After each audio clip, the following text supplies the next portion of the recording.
Phil, you follow state government. You read the Wisconsin State Journal. You're obviously well-informed. I have a quiz for you.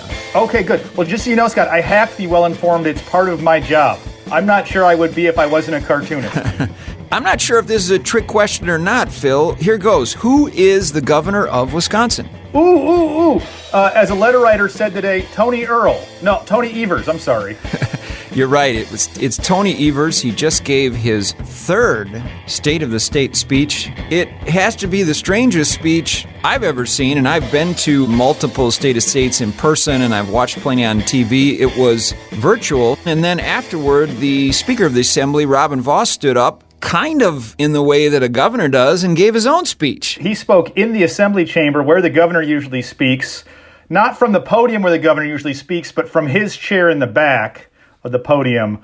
But it looked like Robin Vos playing governor for the State of the State for his rebuttal. It was very gubernatorial. I wonder if that's a preview of things to come in 2022. Well, we're going to talk about the State of the State, the issues highlighted, and whether Robin Vos is running for governor next year on today's Center Stage with Milfred and Hands, the Wisconsin State Journal's political podcast from the Sensible Center of Wisconsin Politics. I'm Scott Milfred. I'm the editorial page editor for the State Journal. And I'm Phil Hands. I'm the editorial cartoonist for the Wisconsin State Journal. We are half of the State Journal editorial board. I'd say fairly that we're the more gubernatorial half.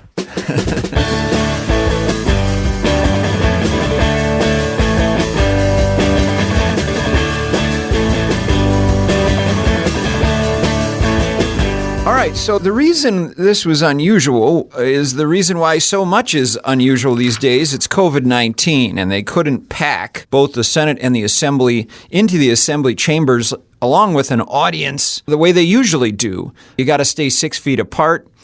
And so the governor chose to deliver a virtual address. None of the Democrats showed up to watch it on TV in the Assembly chambers, but some of the Republicans did. And Robin Vos even sat behind where the governor usually delivers the speech and then eventually delivered his rebuttal from there. He got applause from a limited crowd of Republican lawmakers. I think all of them wearing masks. They were wearing masks. In the audience, usually the governor gets applauses or some boos. The first applause line, I think Speaker Vos was a little confused. He started applauding himself, which is just kind of silly looking.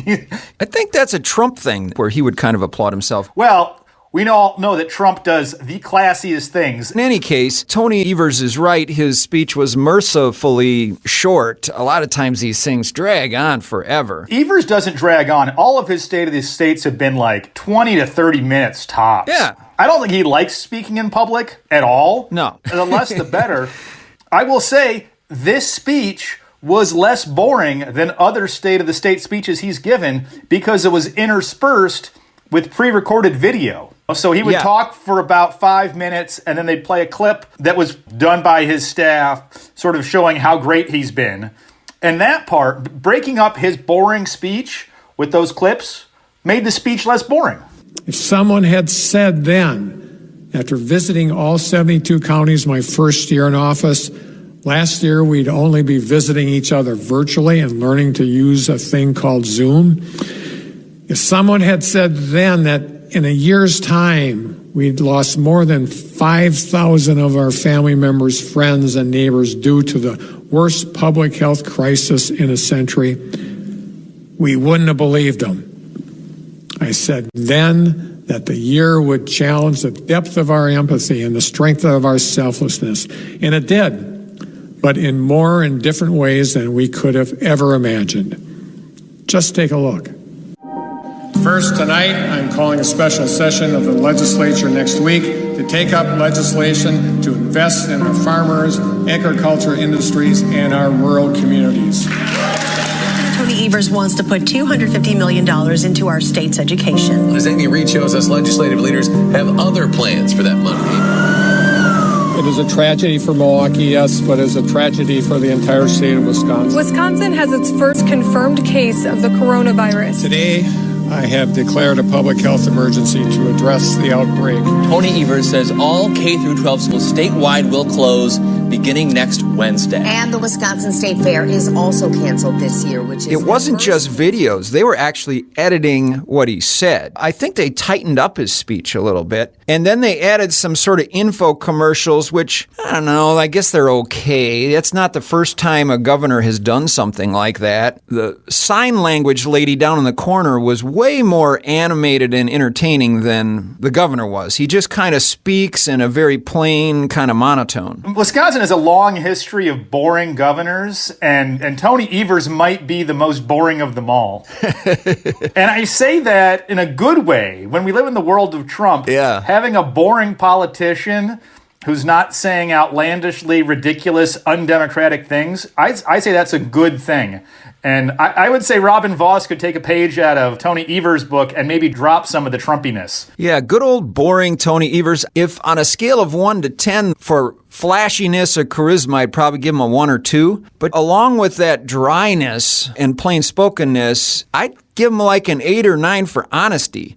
Initially, he wound up the speech with sort of, hey, we did this, we did that. But eventually, he spent a lot of the speech not talking about how great the state of Wisconsin is, but how much we need to fix. We know we have a long way to go to get our economy back on track.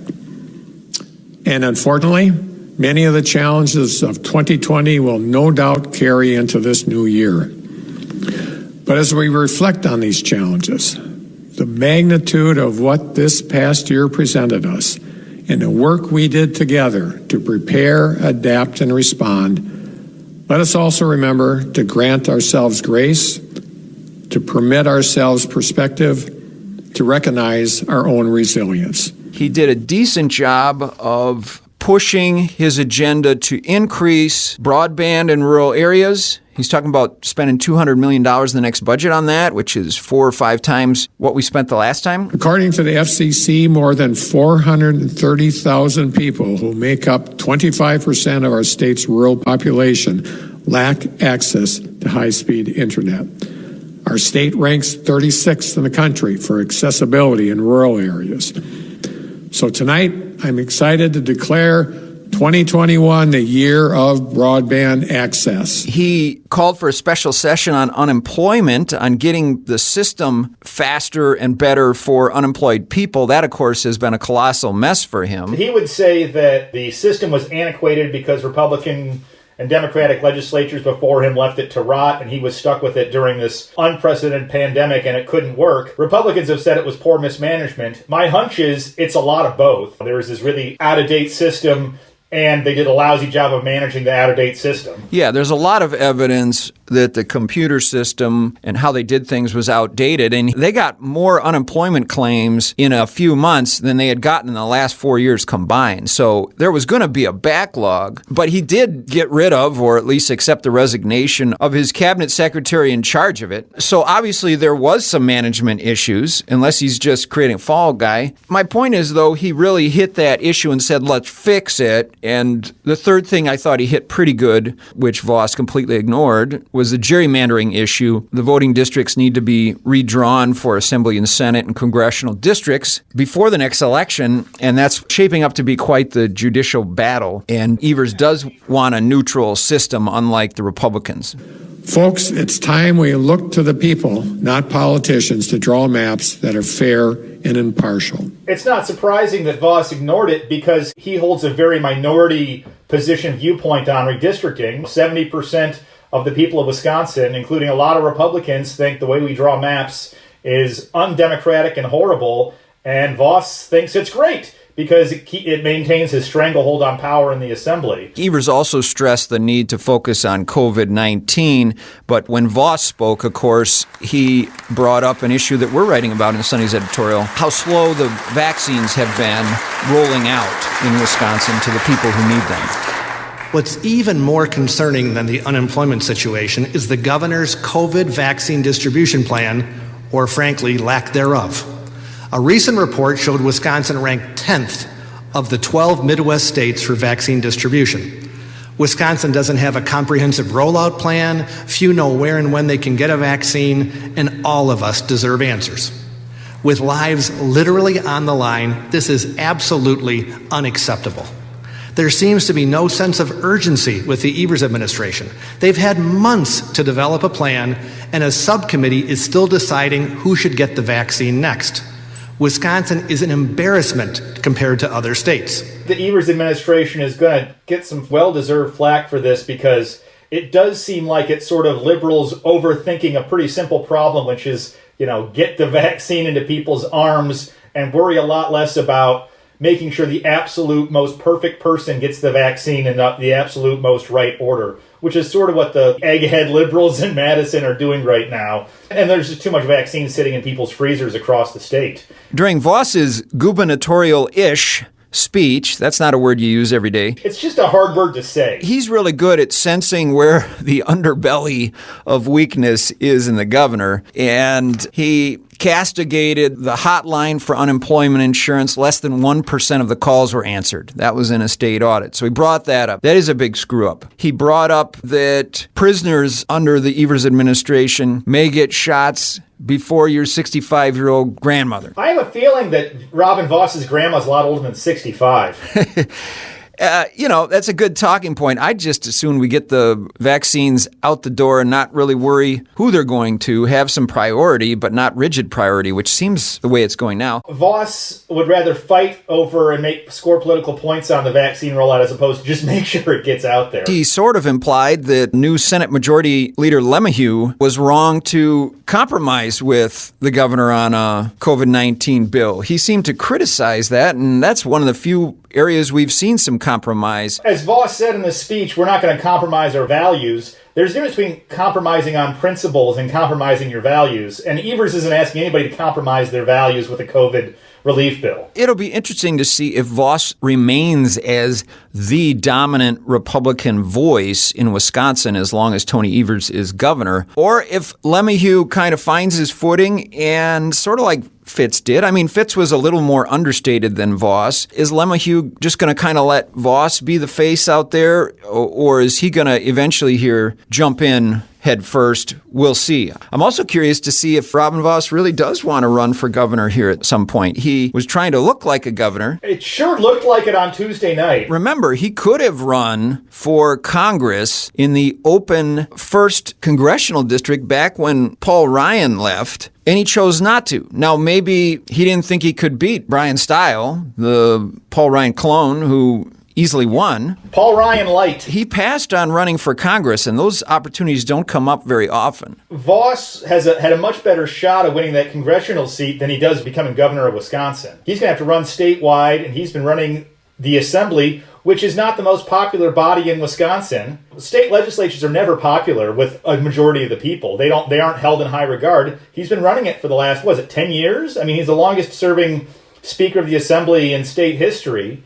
He might find he's a lot less popular statewide than he thinks he is. And maybe he's not running. Maybe he's just happy to be the leading Republican voice in Wisconsin. He got another ding in on the governor urging Democrats to follow the science when it comes to opening schools. We have editorialized on that this past week. Again, scientists around the globe, including Dr. Fauci, say the best place for students is in the classroom. Let's bring students back to school. We will not turn our back on those whose children are falling behind because in-person education is determined at the whims of the teachers' union and liberal school boards. We won't turn our backs on Wisconsin businesses who are at the mercy of public health officials who make blanket decisions to close their livelihood. Vos talks about livelihoods being destroyed by these COVID restrictions. And I think he's right, and it's good that somebody's looking out for the little guy shop owner. At the same time, there are lives that have ended, more than 5,000 in Wisconsin, from COVID-19. And it's good that we have some Democrats constantly pointing that out. You obviously need some balance here. The Vos position would be a lot easier to defend if there weren't so many voices on the right completely discounting the severity of the pandemic in the first place. It's really hard to get the liberals to believe that you are honestly worried about small business owners when you have the president saying it's all going to disappear by April. And you have leaders throughout the state of Wisconsin who refuse to wear masks in public. I think actually a lot of these Republicans are legitimately concerned about small businesses, tavern owners, school districts, and the harm that the pandemic is causing to kids. But when there are some voices in your caucus that are basically downplaying the severity of the virus on a consistent basis, it's hard to get the Madison bubble to take you seriously. The thing that was missing from all this in such a dramatic way was absolutely zero mention of the word Donald Trump. And this comes after our U.S. Capitol was attacked. It's coming as a second impeachment was going down. It comes as officials are worried about attacks at our Capitol. We're worried about violent protests at our Capitol this weekend up through the inauguration day. And both our governor and our governor wannabe, maybe, Robin Vos, neither one of them mentioned it. It's like they were in a vacuum to what was happening in the rest of the world. In Evers' defense, he probably pre-recorded that speech like last week sometime. Robin Vos, whose speech appeared to be live, not recorded, wasn't it interesting at the very end, too, that he soliloquied about what conservatism means, and he quoted extensively Ronald Reagan. I mean, it's very clear that the Assembly Republican caucus would love to go back to dreaming of Ronald Reagan and have him as their poster boy, not Donald Trump. As President Ronald Reagan once said, as government expands, liberty contracts. He also said, freedom is never more than one generation away from extinction. Those are incredibly important words that Republicans will never forget. You may remember, Phil, that the guys running the state assembly, they were never for Trump when he was running. They wanted, from Florida, Marco Rubio. Or Ted Cruz. I remember our state lawmakers were sort of in the anyone but Trump bandwagon, with the exception of, I think Fitz was early on the Trump train, but maybe I'm mistaken about that. I remember being in meetings with Robin Vos during that primary, and when he did not want to answer questions about Trump. And when you mentioned Trump's antics, he rolled his eyes and wanted to talk about anything else. He is really hoping that they can wash their hands of him. And I mean, a lot of those people like Vos just sort of ignored all the outrageous things that Trump did over the last 4 years. I would say one shining exception is Jim Steineke, the Assembly Majority Leader, who did stick his head out. Yeah, he was at the top of Trump's enemy list for a while, I think. But overall, I mean, when you think about a state of the state, I will give Evers credit that the message he wanted out to the people, which is, hey, rural Wisconsin, I'm really going to work on broadband, and I'm committed to it. And I dare you, Republicans in the Assembly, to cut the $200 million. And we got to work on COVID. We've got to fix our unemployment benefits and end gerrymandering. I mean, I think his main themes, if you read the articles in our paper and the other papers and you watch the TV news, those came through. I think for the Republicans, they made some decent jabs on that. I thought Vos's speech was fine, and I think as a rebuttal speech, it was a much more dramatic rebuttal speech than I've ever seen. Usually it's a 5-minute kind of microphone in a hallway kind of thing. And it's usually a snooze. But the question is, did people keep watching or not? I don't know. I think Vos brings up some valid points. He's right to criticize Evers' rollout of the vaccine. He's right to criticize, the school districts that are refusing to open up schools. I think he scored some points there. Trying to blame each other over the workforce development stuff, just fix the problem. Fixing broadband should be a bipartisan thing that we do. This pandemic has proven that the technology exists for us to all live remotely wherever we want to in Wisconsin. And can you imagine the boon to rural communities if people who are executives in Chicago or D.C. could just move out to Richland Center if they wanted to, and if they had decent broadband, they could work from there. That'd be great for Wisconsin. We should all get behind this. Not only that, but they could launch a satellite office, and young people who like to be in the outdoors and maybe are souring on some of the big cities where their headquarters are, you could lure a whole bunch of younger families out to a small town that's scenic in Wisconsin. But you can't do that unless you have good Wi-Fi. It was kind of funny at the end that after Vos's speech, they passed this resolution honoring Robin Vos as the longest-serving speaker in the House, and I thought it was kind of funny that they bring up that resolution, which passed unanimously at the one time none of the Democrats were in the House. The one thing I was going to mention I thought was interesting was a line that Tony Evers gave at the end of his speech, which was, Wisconsin has never been known as a timid people. Like, where are you from, Tony Evers? We are absolutely known as a timid people. We're basically Canada when it comes to being straightforward and forthright with people. Phil, we are not timid on the frozen tundra. Go Pack.